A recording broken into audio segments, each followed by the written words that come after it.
Good morning, everyone, and thank you very much again for viewing in. I want to thank Dr. Robert Roos, the Chief Medical Officer for Mercy Hospital, Trinity Healthcare. He'll be giving a full report today, not only for Mercy, but for Dr. Mark Kerouac from Bay State Health Systems, and I appreciate Dr. Kerouac's effort too. I want to thank the media, the TV, the radio, print media. Thank you for your partnership in getting out this pertinent information. I'd also like to thank our sign language professionals. Ladies, thank you very much for being here. Of course, to my cabinet heads and rank and file for the continued and dedicated efforts, and their families. They tested and true, as I say all the time, through a number of natural and man-made disasters. I want to thank each and every one of you, the residents of the city of Springfield and business community. I also want to give a shout out to the Pope Francis Cardinals hockey team, national champions. Fantastic. David and Goliath story, and they swept right through it. So congratulations to Coach Foley, and I wish you and the team continued success on and off the ice. So Springfield, Pope Francis brings home a national hockey championship, Division I, here to Springfield, Mass. Congratulations. Before we go any further, I'd like to offer a moment of silence for two individuals, one being my mother, Clara Sarno. Today marks her third anniversary of her passing, and to retired District Chief of our Springfield Fire Department, great guy, Ed Franz, who was at the wake yesterday. So if we could just have a moment of silence for my mom's third year anniversary of her passing, and District Chief, retired Springfield Fire Department District Chief, Ed Franz.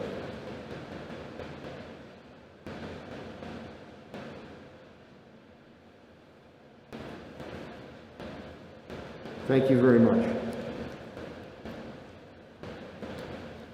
I'll give you some brief updates on the COVID-19 from Commissioner Helen Colton-Harris. Of course, she'll be coming up to give more specifics. Since this ordeal has begun, COVID-19 total confirmed cases, 20,884.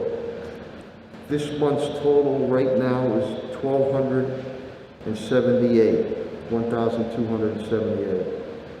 The weekly total is 548. We are still technically in the red, so we cannot be lax, and we still need to wear our masks and follow all the proper protocols as we start to slowly reopen. Helen, again, has done a tremendous job with the VAX Force. We'll be meeting again today at 1 p.m. Helen and I continue our efforts to expand and open up more neighborhood vaccine sites. Matter of fact, this Saturday, it'll be, it's a great poster too. Faith and Science. And we're going to be with all religious leaders, interfaith, at St. John's Church, I believe from 9 to 4 this Saturday. That was an important component in our surveying and polling, how to reach undecided populations. So that'll be this Saturday. Today, last week, Helen and team were able to give out 1,620 shots, 1,620 shots. Total, we've given out 7,247. Next week, as I said, as we continue to expand our neighborhood sites, Helen and I will be moving to the 16 acres area, the Greenleaf Claudio Concepcion Center, in the acres, the North Block, the Greek Cultural Center, and in our Maple High Six Corners with Reverend Williams, Stevie Williams, J.C. Williams Community Center, so stay tuned for those announcements. That's on Florence Street. The good news is we have not reported any confirmed new deaths at this point in time. So that leaves us as total deaths in the city of Springfield, Springfield residents who have lost their lives pertaining to COVID-19, 239. And again, our thoughts and prayers and sympathies and encouragement go out to each and every one of those families that have been affected. So the breakdown there is white is 98 at 41%, black is 52 at 21.7%, Hispanic is 82 at 34.3%, and Asian is 7 at 2.9%. Long-term care facilities, and that has really held steady and really no marked increase for quite a while, which is very, very good for our senior population, is 60. Residential is 179. Governor Baker, again, the homebound vaccine shot program continues. That's through the state. Information is on our website if you are homebound and need a vaccination shot. Governor Baker, again, with curative, the Vax mass site at Eastfield Mall is running very smoothly. I believe today at the Big E, another Max site opens up, which will take the pressure off of Springfield. That's very good. Helen updates me that we continue to deliver meals to our homebound seniors every day. I want to thank Helen, HHS staff, and Elder Affairs staff, Sandy Federico, and Library Molly Fogarty. We continue to assist with the telephone bank assistance on vaccine shots. A couple of people told me Saturday that they were very, very helpful to them getting their shots. I appreciate that. Governor Baker, in partnering with AMR, Patrick Leonardo, Director of Operations, Stop the Spread the Testing, will still continue at the Eastfield Mall. Oasis Food Pantry will now, the new home will be up at the Eastfield Mall at the old Sears Automotive building, just before you get into the Eastfield Mall. And I'm very thankful to the Eastfield Mall and John Foley, Food Bank of Western Massachusetts, Tedesco. And John Foley really wants to give a shout out to everybody that's helped out, from the city officials, and a special shout out to Central High School Principal Tad Tokars, many a times who was out there loading and unloading trucks. So Tad, thank you very much. So Oasis Food Pantry will be no longer housed at Central High School on Fridays. It will now be, starting this Friday, at the Eastfield Mall at the old Sears Automotive building. And I know we've been able to help out about 3,500 families every Friday. Some updates of the past week and upcoming week. Had a good meeting with the Stone Soul Festival officials, the Park Commissioner Jay Griffin, that's his heart and soul, retired Rep. Ray Jordan, Police Commissioner, Community Airborne Commissioner C. Jackson, City Council's President Marcus Williams, City Councilor Marlo Brown, and City Councilor Melvin Edwards also joined in as we are looking to be supportive and hopeful that a Stone Soul and many other activities can move forward in some fashion. That is the premier African American or Black festival in New England, and it's just a great time for all creed colors and backgrounds at the Bloom Park. I want to once again thank Congressman Neal, Chairman Neal, Richie. He spoke again. He's facilitating a meeting with the Treasury Department for my team this week as we get to crossing the T's and dotting the I's on the rules and regulations on how that stimulus money can be spent. And at that point in time, once that is confirmed, I will make an announcement of the plan on how we are going to move forward on projects and needs and to build back our resilient city of Springfield. I want to commend Gladys Iola, my CAFO, TJ Plant. Gladys and her team down at Elections, Commissioner Al, has done an outstanding job. They're in need of voting machines.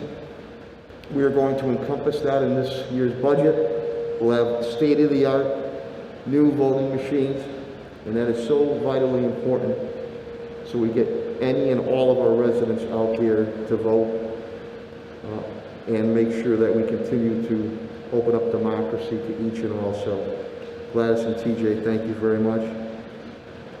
I had a really enjoyable evening, Zoom or virtual, with Link to Libraries, bedtime stories, and I read one of my favorite books, Home Run for Bunny Talaferro. That's a 34 team that went down to Gastonia, ahead of Jackie Robinson, Rosa Parks, and Dr. Martin Luther King, and stood up for what was right.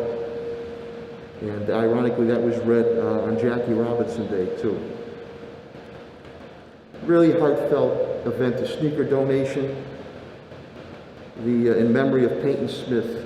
The Smith family came down from Vermont. He died at a very young age, I think 18, 19 years old, with cancer, God rest his soul. But he was called what you would call a sneakerhead.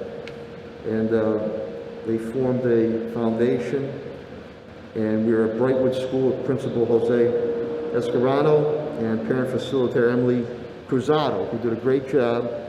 And we gave out hundreds and hundreds of sneakers to our students at Brightwood School. So to the Smith family, from the bottom of my heart, thank you so much. The kids were just absolutely thrilled. This week we do another Habitat for Humanity house at 39 James Street. Something near and dear to my heart. I use city home funds for that. Put another good family in a house, on a street, on a corner, in a neighborhood. So I look forward to that. Earth Day is this Thursday. We'll be celebrating that at MGM, an event. They've won the U.S. Building Green Award, so we'll be there for Earth Day. That monstrosity of MCDI is finally going to start to come down. Prep work for demo starts today, and then we'll be out there when the demo starts in the near future. So that monstrosity and public safety hazard to our fire, police, neighborhood, and even to the kids, the arsonists that go in there, is going to come down. As I stated before, no neighborhood should have to live with that, and it's going to finally come down. AIC basketball, the locker room, and he was such a good guy. Frankie Apatisano, South End boy, teammate of Henry Payne and Moose Stronzik.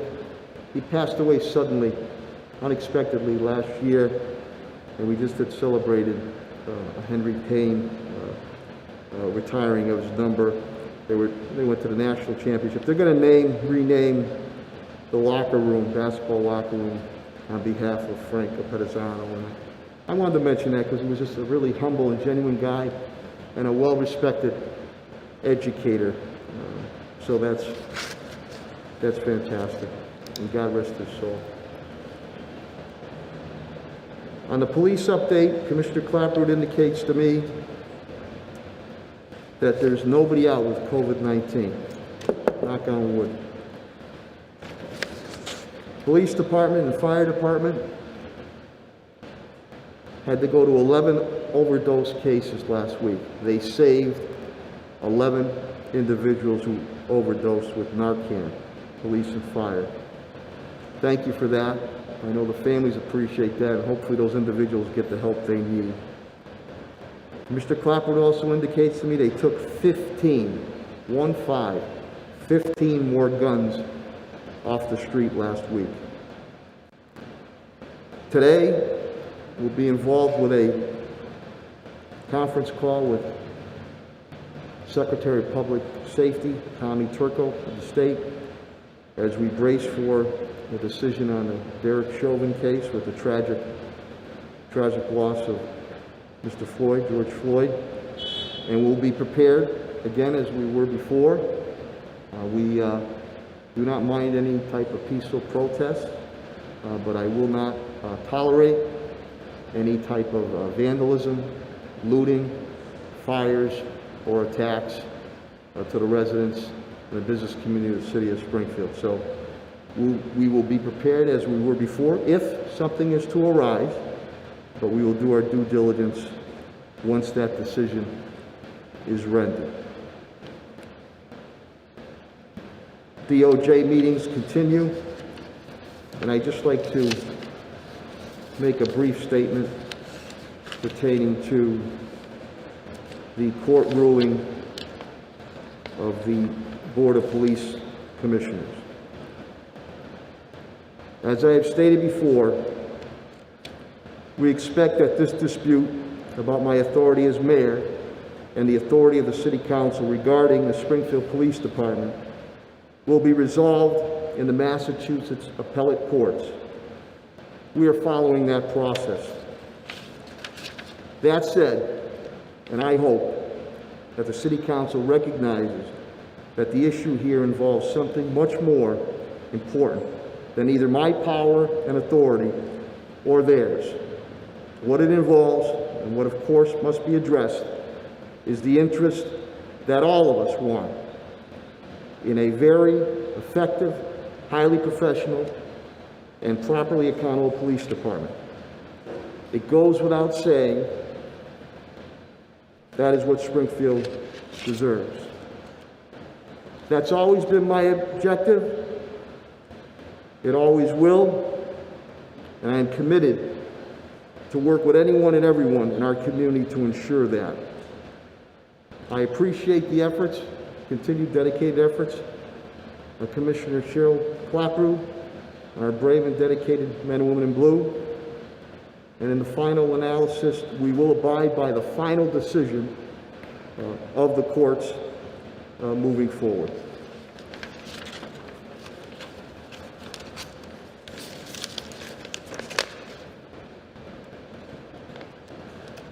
On the fire front, Commissioner Calvi indicates to me that there's only one down with COVID-19. Things are running very smoothly. He does indicate there's a heightened awareness of brush fires today, so they'll be aware of that. DPW, Director Signoli indicates to me nobody is down with COVID-19. Again, if you venture in any potholes, please call 311. Street sweepers are out there, yard waste. Pickup continues on your recycling days. I want to thank the media for getting the message out. Director Signoli indicates to me that we're nearly all caught up on CDL drivers, so thank you on that. He is still in need of traffic light technicians. Also, DPW, as we work with our small business, especially restaurants, will be starting work today. Outdoor dining on 4th Street and on Worthington Street. Superintendent Ward unfortunately cannot be with us today, but I do have some of his report. Meals, we have served 7,110,158 meals to our students and families since the start of COVID-19. That's breakfast, lunch, and dinner. The weekend, we served 61,300. School reopenings have gone very, very well. Low infection rates. And as a matter of fact, some of his brief updates. COVID positive cases for students April 12th through the 15th. This is out of 24,000 students, 49. And as Commissioner Helen Colton Harris states, very, very minuscule percentage. Total for staff, 8. That's out of 5,000 staff. As I stated, reopening the hybrid is going very smoothly. Grades 7 and 8 will begin on Monday, April 26th. Full reopening dates, pre-K to 5th grade, May 3rd. Grades 6 to 8, May 10th. We are awaiting word from Education Commissioner Riley on high school. We assume that that might come about high school students going back sometime in mid-May. That's what we assume or estimate. And spring sports will start April 26th. Again, I want to thank Commissioner Helen Colton Harris and Nurse Jeannie Clancy, AD, Athletic Director Dwayne Early, Assistant Superintendent Lydia Martinez, for their efforts to make sure our young people are able to excel not only in the classroom, but on the field too. Finance, my CFO, TJ Plan, indicates to me since this has started, the deficit is $8.9 million. The deficit for FY21 is $4 million. Deficit in grant spending to assist our residents and business community is $36.2 million. Of that, 8.6 is deficit, 26.7 million we've been able to pawn off on grants.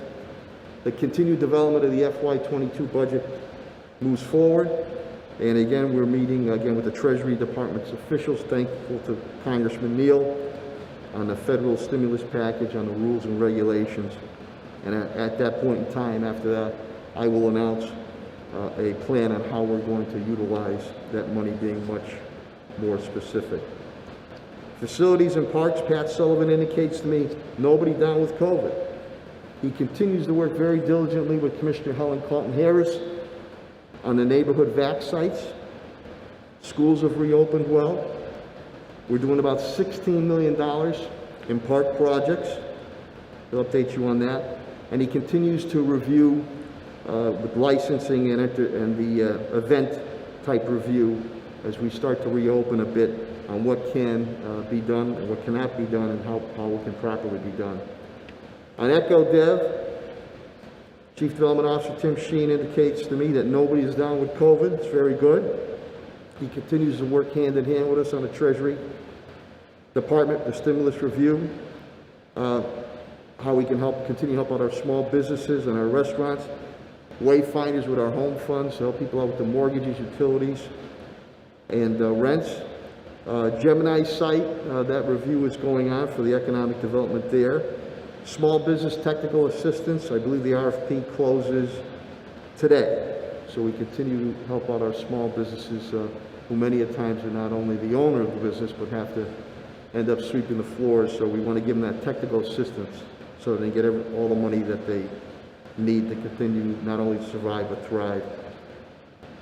Law, HR, Labor from City Solicitor Ed Pakula and Attorney Bill Mahoney. Again, those DOJ meetings continue. The marijuana review, recreational marijuana review continues. The review of the Board of Police Commissioners court ruling. Good news on the unemployment rate. Massachusetts is down 6.8%, down to 6.8%. Springfield, though it's high, we're down to 11.2%. And the United States is down to 6%. So with that, I will turn it over to the Chief Medical Officer of Mercy Hospital, Trinity Healthcare, Dr. Robert Roos, who will give an update for Mercy and Bay State on behalf of Dr. Mark Kerouac, the CEO and President of Bay State Health Systems. I deeply appreciate their efforts. After his update, as we usually do, so he can get back to his important duties, he'll take any questions or comments you might have. Dr. Robert Roos.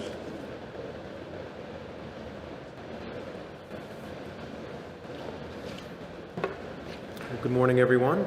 Thank you, Mayor, for continuing to hold these events each week, and to the media for reporting out on the important updates. Hope everybody is doing well. It's beautiful outside today here in Springfield. I truly wish there was a week that I would report out all the news being positive. Where the case numbers were going down, hospitalizations were rare, and that there were no more deaths related to COVID. You would think that we would be there at this point over a year later, but unfortunately we are not. I am, however, very encouraged by the vaccination efforts, particularly here in Massachusetts and across the United States, and optimistic about the promise for us returning to many of the activities we've enjoyed before over the summer together. Yet I am very concerned about the status of the pandemic on a global level. And we must remember that if we do not suppress or eliminate the virus everywhere, it will resurface and could rebound anywhere. That, to me, is one of the most important and significant issues right now.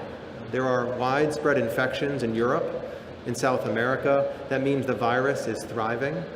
It means that this could result in the emergence of even more variants. that could make their way back here or continue to circulate across the globe. These variants can be more infectious, they could be more severe, and it's possible that our vaccines may be less protective as we move into future months or years.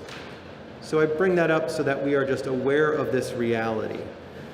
At Mercy Medical Center and throughout Trinity Health of New England, we have recently seen some younger people under the age of 30 who were not vaccinated, did not have underlying medical conditions, but developed very severe complications related to COVID, needing critical care interventions over the past couple of weeks.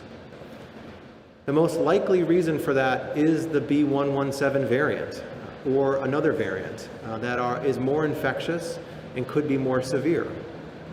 So I urge those of you that are not vaccinated to remain cautious, and all of us to be aware of the trends as they reflect themselves around the globe, because this could come back to us here.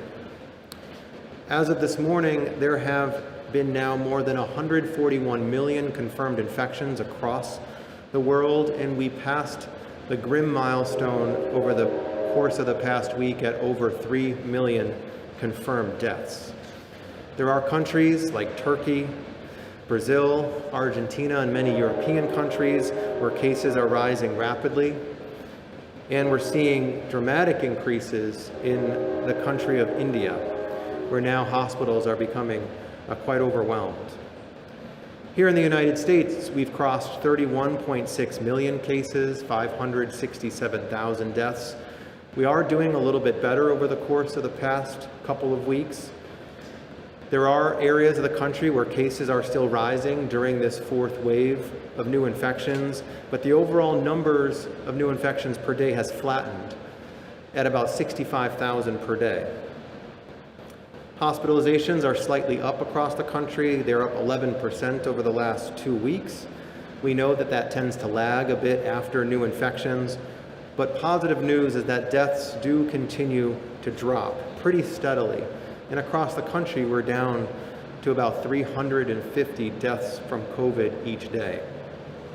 In Massachusetts, here there's been over 632,000 cases. The new case rates have also started to come back down over the last couple of weeks.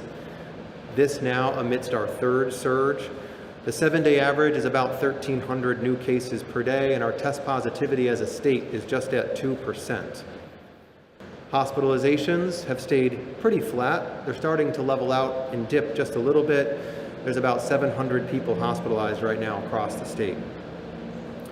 Here locally, we still have many cities and towns with high incidence rates of coronavirus infections. There's 7 cities and towns right here in our very close proximity that are in the red, including Springfield, Southwick, Ludlow, Chicopee, Holyoke, West Springfield, and Munson.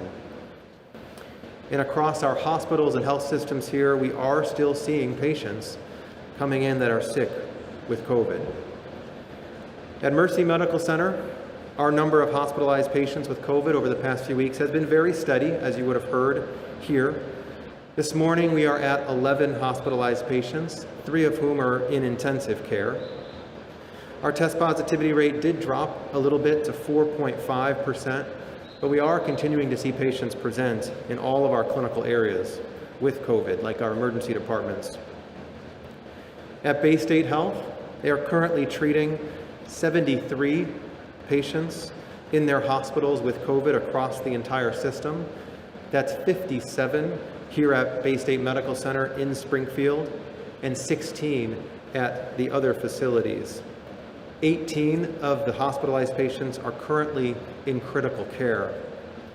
And the test positivity rate at Bay State Health over the past week has also been at 4.5%. So I want to highlight, if you at home are fully vaccinated, it's okay, and I encourage you to follow the guidelines, and that it's okay to gather with other fully vaccinated people. This is one of the benefits and the tickets to protecting yourself and protecting others. But if you are not fully vaccinated, then this is clearly not the time to relax or forego your efforts to stay safe. At Mercy Medical Center, we have taken safety to be of the highest priority this entire year. And even now, with more than 50% of people having received one vaccine, we are yet to change any of our significant policies to keep you safe, including testing or the way that we treat patients within our facilities. We continue at this point to test all of our admissions for the coronavirus before they're admitted to the hospital. We continue to test all of our patients prior to any surgeries, and we are still treating patients with COVID in separate areas than those without, regardless of people's vaccination status. I anticipate that we will get to a point over the next month or two where some of those policies will change as the rates of vaccination status amongst more of the community increases.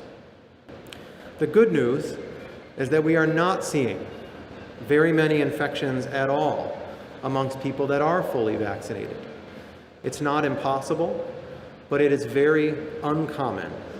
And when we have seen patients test positive despite being fully vaccinated, it's been in situations where symptoms have either been very mild or non-existent.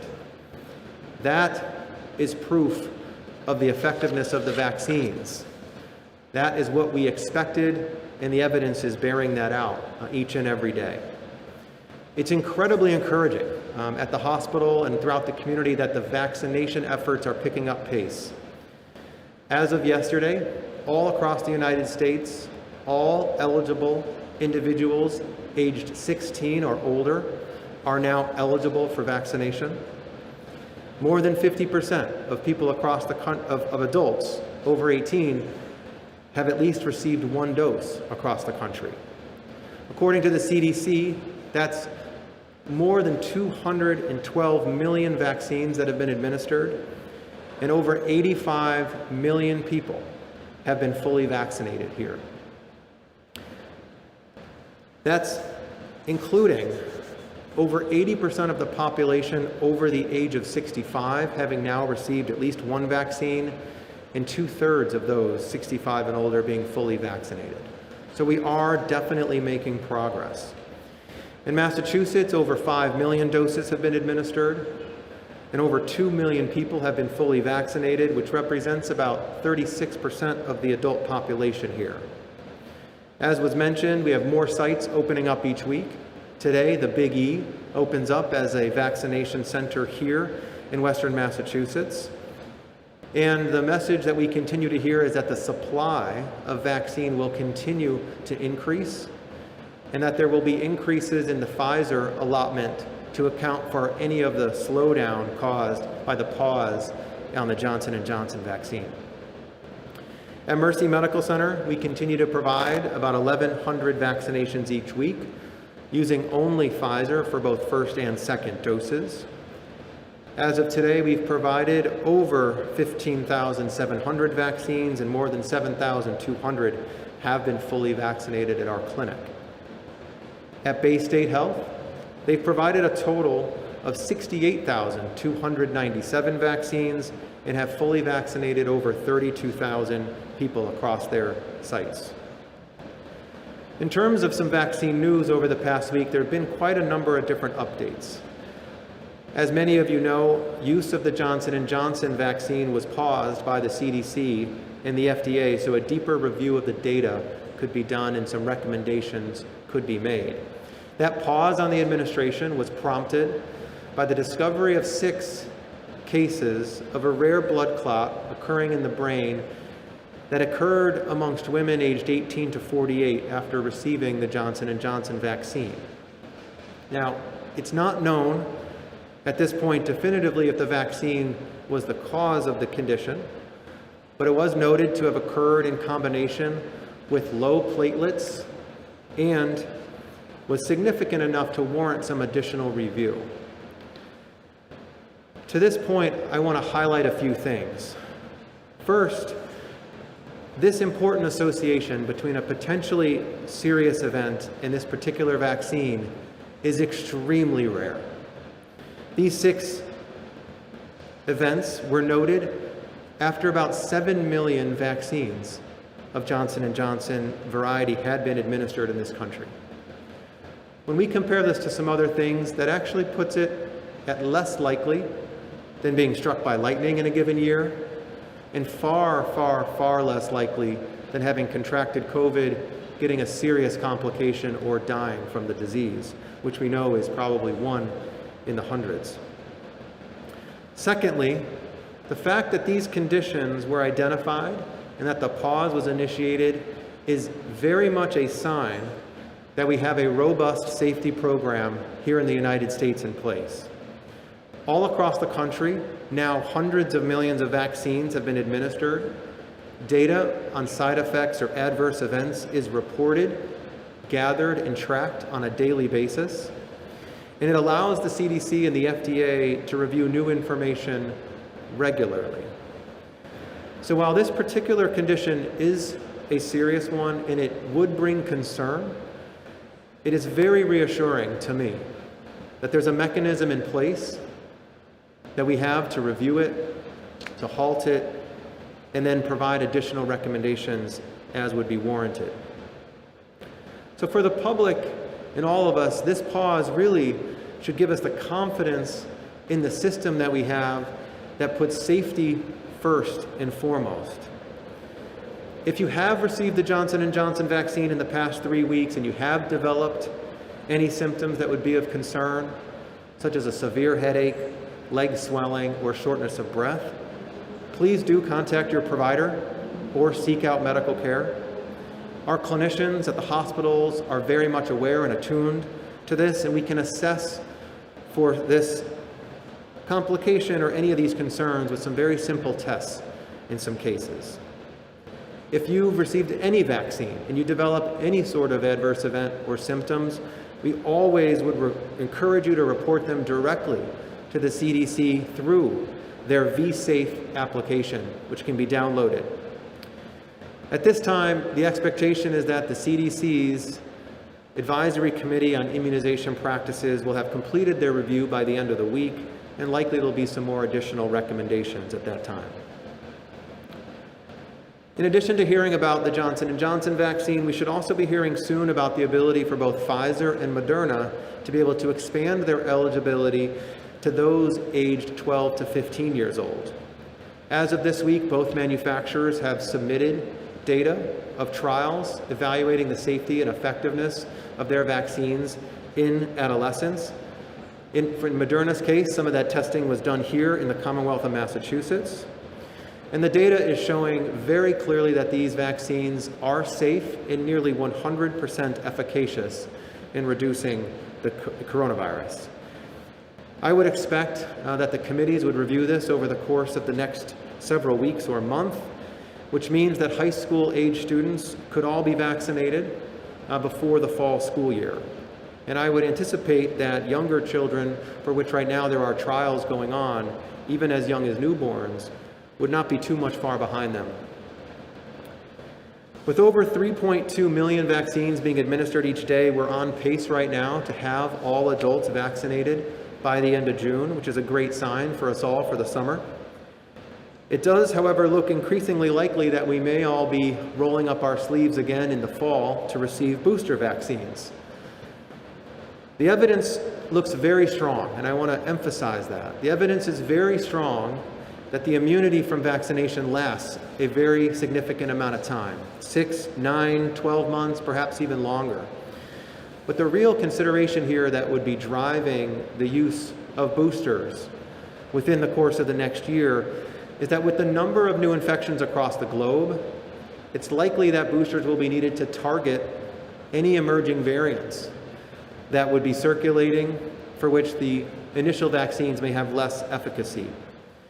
At this point, it's premature to identify exactly what that would look like, but it does seem likely that at this point we should plan for and expect, as the coronavirus may continue to circulate, to have something like a flu vaccine administered each year for the coronavirus.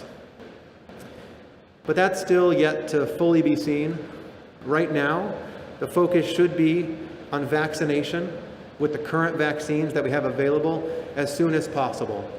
And as of yesterday, everyone 16 and older is now eligible. We should feel very fortunate that we have some of the most safe and effective vaccines that modern science has ever created for a global pandemic that has killed over 3 million people. They will protect you, they will protect others, and they will help us all emerge from this. At this point, I urge us all to just push on together, not to let up, and to stay safe. Thank you. Take any questions or comments you might have about Dr. Roos? Paul? Doctor, New Hampshire ended its mask mandate last week.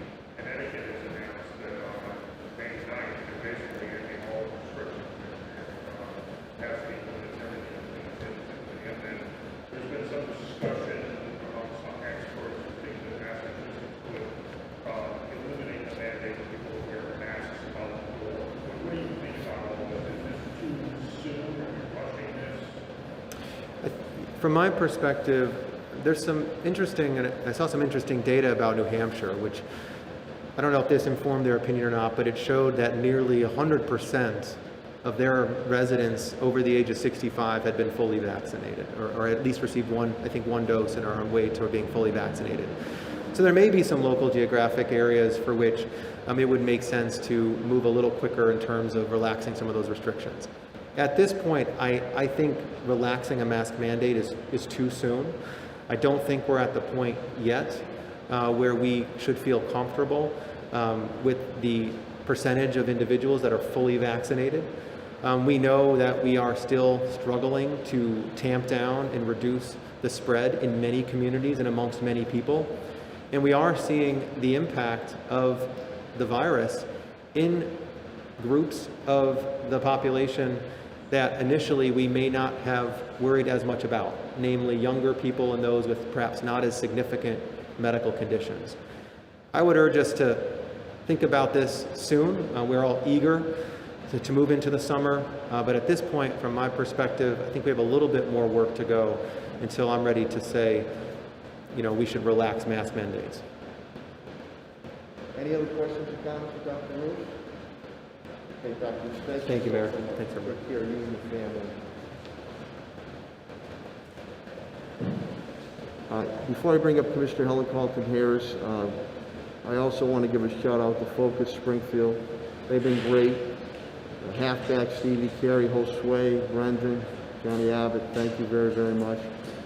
And as I look at Commissioner Cheryl Clapper, the Deputy Chief Rupert Daniel, I forgot we did a Massachusetts Military Support Foundation event Saturday morning, Eastfield Mall, 35-pound boxes of nutritional food, and the 2 millionth one, they serve about 3,000 families, and Deputy Chief Rupert Daniel was there to help out, and City Council President Marcus Williams, and City Council Jesse Letterman. It was great camaraderie, and we helped out a lot of families, so thank you to the Massachusetts Military Support Family Foundation, and Eastfield Mall, Jess Burrows, too, for allowing us to do that.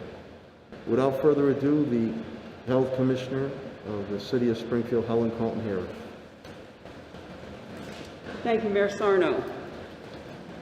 This is the data update for this week. The cases by day: Sunday 78, Monday 71, Tuesday 87, Wednesday 94, Thursday 63, Friday 85, and Saturday 70.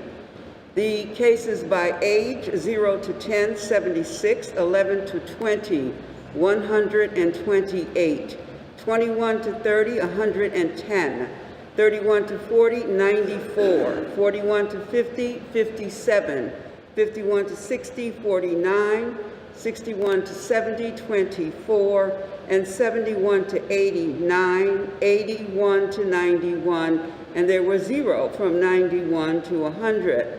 The cases by zip code: 01101, 2 cases, 0%. 03, 5 cases, 1%. 04, 100 cases, 18%. 05, 38 cases, 7%. 07, 30 cases, 5%. 08, 80 cases, 15%. 09, 140 cases, 26%. 1-8 to 46 cases, 8%, 1-9, 36 cases, 7%, 2-8, 4 cases, 1%, 2-9, 24 cases, 4%, and 5-1, 43 cases, which is 8%. The cases over the last 6 weeks, 3-7, 326, 3-14, 310, 3-21, 546, 3-28, 486, 4-4, 521, 4-11 this week, 548. We have increased by 27 cases. Cases by age group, and I do think that this is critically important that we pay attention to. 30 and under were 57% of our cases. 31 to 50 were 28% of our cases, and 51 and older, 15%. That would mean that under the age of 50 made up 85% of the cases in the city of Springfield.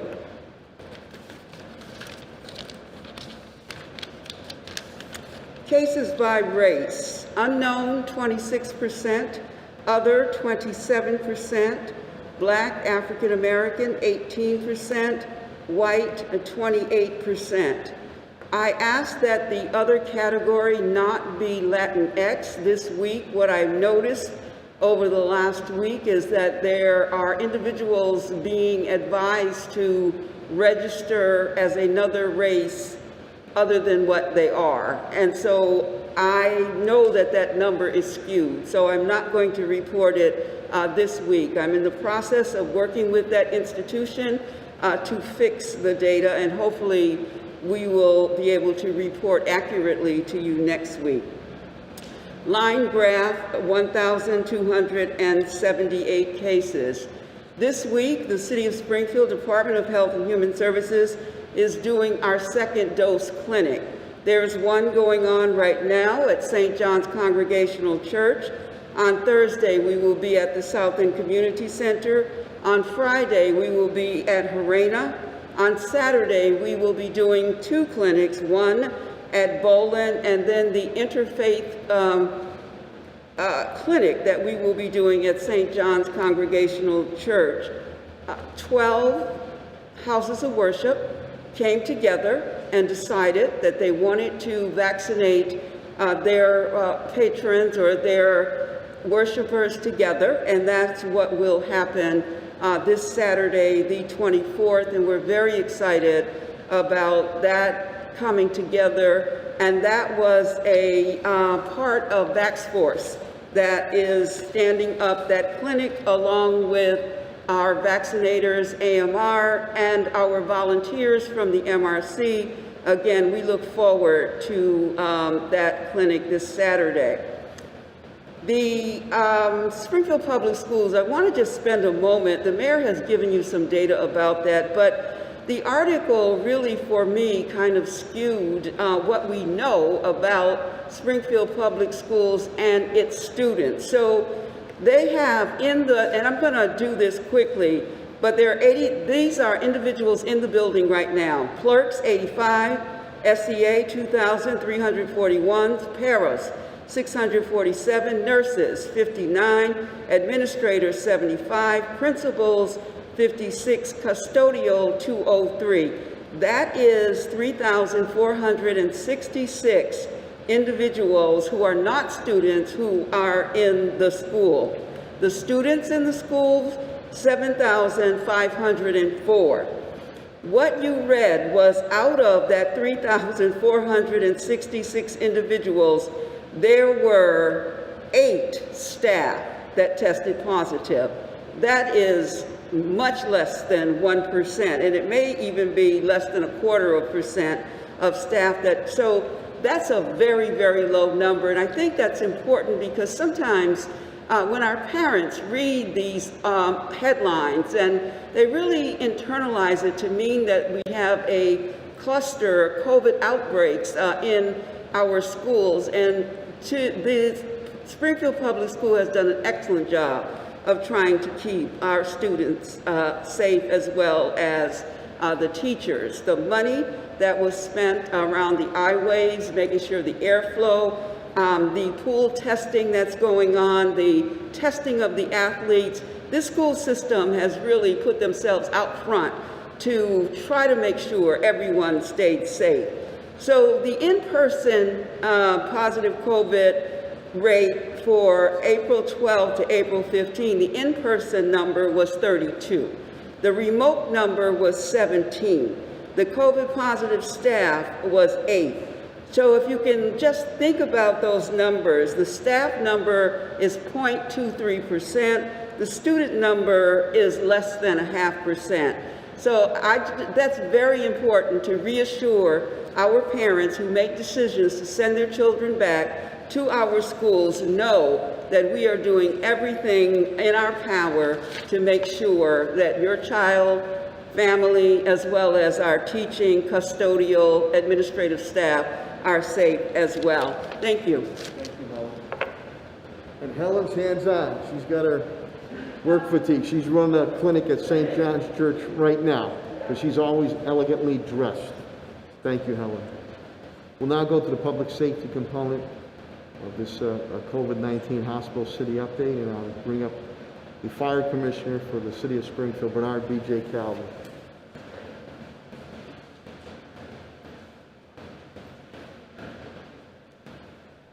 Thank you, Mayor. Good morning, everybody. This week at the fire department, we currently only have one person out with COVID positive test results. They're finishing up their quarantine. We expect them to be back at work this week. Other than that, there is an elevated fire danger for today for those people living in the urban interface area around the city where the parks are and there's green vegetation. The fire danger is increased in this area due to the dry conditions, the low humidity, and somewhat elevated wind today.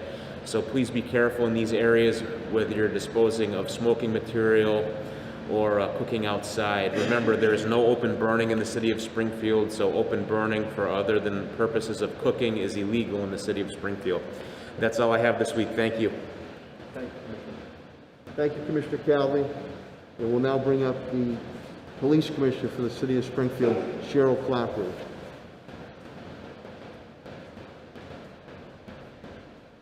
Thank you, Mayor. The police department currently has 0 out with COVID. Over the weekend, officers responded to 11 overdose calls. 8 times, officers utilized their naloxone to revive the subjects. The other 3 times, the naloxone was used by other people. We are noticing a tick up in the overdoses, and last week we did come across fentanyl 2 or 3 times, and that's a dangerous substance for the officers and anyone in the area. We have called in the fire department, and Commissioner Calvi, thank you for your help with the fentanyl calls. In the past week, officers recovered 15 more firearms during arrests. At 11:30 this morning, Deputy Kent and Captain Duda will be on a conference call for me with the Secretary of Public Safety, State Police, and the National Guard.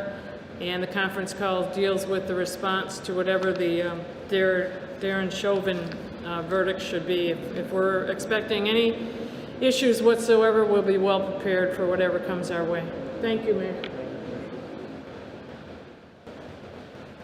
Thank you, Mr. Clapper. We'll now bring up the Director of Department of Public Works, Chris Signoli. Director Signoli, please.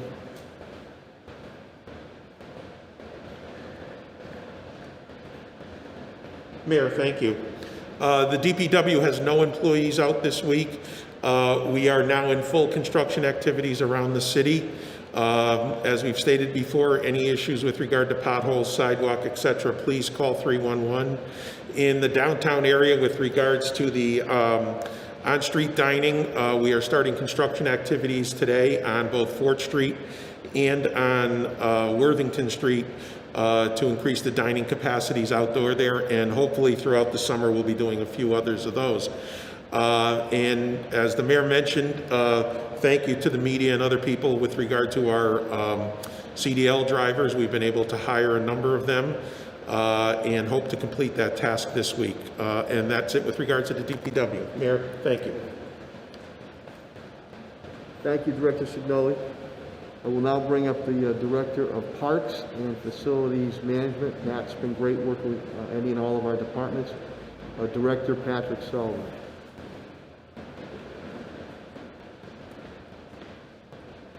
Thank you, Mayor, for your continued support. We have 0 out with COVID in parks and buildings. I want to thank the Park District crews and facilities custodial staff. They're doing a tremendous job keeping us all safe. The past 2 weeks at our schools went very well. We continue to monitor all building systems through our EMS management systems. We are working with our Commissioner of Health and Human Services on the additional vaccine sites, and she'll be announcing more specifics shortly on that matter. I've also been working closely with Helen and our law department. I want to thank Ed Pakul and Kathy Breck for working with Helen and I. We've completed the additional guidance that will go along with the park permit. So it's not the usual step where you can fill out a park permit and then 24 hours later you're approved. You will fill out a form, you will read the guidance that we've condensed from around 50 pages down to 4 pages just to make your life a little easier. And then you will complete a COVID application form. We want you to be sure that you understand the restrictions that have to be put in place for your event to keep your people attending the event safe. Helen and I will meet on a weekly basis to review these requests, and the overall goal is not to stop events, but we might have to pause events. And while we are in red, we are all working hard to bring our city back to yellow and hopefully green shortly, and to keep the citizens safe so we can eradicate COVID-19. So we would appreciate everyone's understanding. We're going to work with everyone to do events this year, but they will have to be this extra step of a COVID form. Thank you. Thank you, Director Sullivan. Again, Springfield's in the business of doing business, and I deeply appreciate Chief Development Officer Tim Sheehan and his team as we continue to assist businesses to not only stabilize and survive, but to thrive once we beat this COVID-19. The Chief Development Officer for the City of Springfield, Tim Sheehan. Thank you, Mayor. The Development Services Department has got 0 out with COVID. Treasury announced on April 14th the creation of a new office to oversee the coronavirus relief programs. The office will be headed by Jacob Liebenoff. He was an economic advisor to President Obama, and they will be responsible for coordinating the distribution of $420 billion of the rescue package, including state and local government aid, rental and homeowner relief, and small business assistance. The city welcomes this direct focus by Treasury on these specific programs as they are critical to our collective recovery. The new Treasury office will also manage the existing aid programs set up as part of the CARES Act and other corona relief legislation passed last year. The Internal Revenue Service will still primarily manage direct payments and the expanded child tax credit, among other major relief provisions. SBA is preparing to launch the $28.6 billion Restaurant Revitalization Fund across the United States over the next few weeks. I encourage local restaurants and food truck owners to contact their bank of record or accountants to get a jump on this funding assistance. Last week, as the mayor indicated, the Massachusetts unemployment rate dropped again down to 6.8%, the lowest rate in a year. Back in Springfield, the RFP for the third-party nonprofits to provide direct technical assistance to small businesses is due tomorrow. We continue to advance the training and tuition pilot for CDL training for low-moderate income residents of Springfield. Asbestos abatement began this morning, as the mayor indicated, on the MCDI building. That process is expected to last 6 weeks, and then demo of the structure will begin. The review committee has advanced to interview the Home City Development, Inc. regarding their response to developing homeownership opportunities on the Gemini site. OPED and community development staff have had a positive conversation with HUD regarding its review of the city's $5 million Section 108 loan guarantee related to the implementation of the Main Street Convention Center master plan. Staff continues to work with the Mass Gaming Commission staff in its review of this year's mitigation grant for the same area. Thank you. Thank you, Director Sheehan. And again, I want to Thank the report early morning cabinet head meetings, Attorney Bill Mahoney, my labor and HR director, City Solicitor Ed Pakula, CAFO TJ Plant. Again, Superintendent Warwick is unable to be with us today, but I have his report. At this point in time, I will open it up to any questions or comments you might have of my cabinet heads and myself. Yes, Paul? Good question for Pat Sullivan. Sure. Pat, Director Sullivan, please.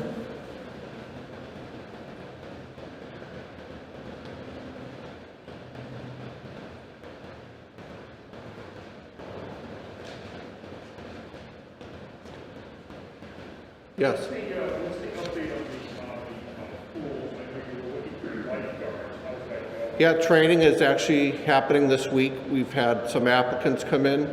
The city has posted our summer job applications by the end of last week, so we'll encourage everyone to either sign up to be head rec leaders or lifeguards for our summer enrichment programs.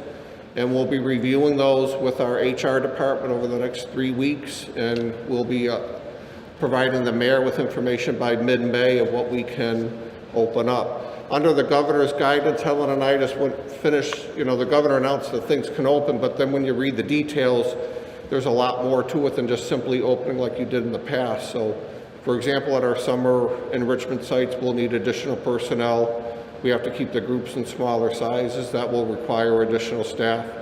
The mayor and TJ are tremendous in giving us those additional resources so we can hire additional staff. So the amount of locations will all determine on our applicant pool and how many we can staff at each location per the governor's guidance. And that's what the camps and the pools, right? That's correct. So our goal is to open up to 6 summer enrichment sites, our Camp Star Angelina campsite, and the pool sites. And the number of pools in 5 Mile of Deponic will all depend on the number of applicants. In terms of how you'll be operating pools, I assume there'll be some capacity limits, right? There will be, yes. Are you going to do like a time admission sort of thing? Yeah, you will be allowed to 30-minute in, and then you'll wait, and then we'll have a rotation basis at each of those locations. So that way everyone has a fair chance to use the pool. So if people would like to make a reservation to use the pool, or how? We haven't thought that we've needed that so far. We'll develop that, so we think we can handle it on site without a reservation. And again, you said mid-May is when you hope to announce what the actual. Mid-May, that'll give us a good 5 to 6 weeks to work with HR to vet all the applicants, make sure they have the proper training for the positions, and then we can assign them to the locations and then advise the mayor of how many sites that will allow us to operate.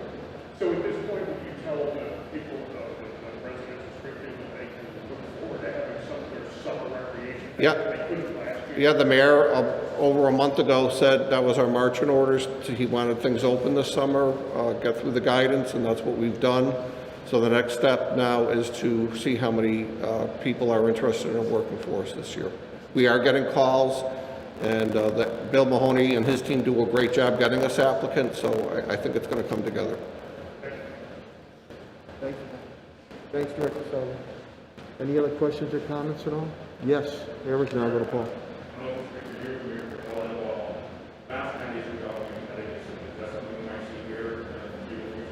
I'm going to bring Helen up, but I'd have to say no. But I'm going to bring Helen up to speak about that. I think it's still essential that we should still follow the mask mandates in protection of yourself and your family, especially when you're out in public. But I'm going to let Helen speak about that more. About if we're going to relax or stop the mask mandates. They're dropping theirs pretty soon. Will you use the same or take a little while longer? The City of Springfield will continue to follow the guidance from the Commonwealth of Massachusetts, and right now, masks are still a mandate. The City of Springfield has its own mask mandate. We will not relax that until we see that the numbers of coronavirus cases are significantly dropping, but we will also follow the guidance of DPH as well as the Commonwealth of Massachusetts. Thanks. Paul? You're good? Are there any other questions or comments? Okay, hearing none, again, I want to thank the media and the TV, print, radio, Focus, Springfield, cabinet heads to rank and file for their continued and dedicated efforts. You, the residents and business community of the city of Springfield, for your patience, understanding, and cooperation. I know it's been frustrating. We are getting there. We have to stay vigilant and continue to follow the public health rules and regulations and get those shots in the arms, shots in the arms, shots in the arms. So to each and every one of you, I wish you and your families good health. Go out and have a great day, and God bless. Thank you very much.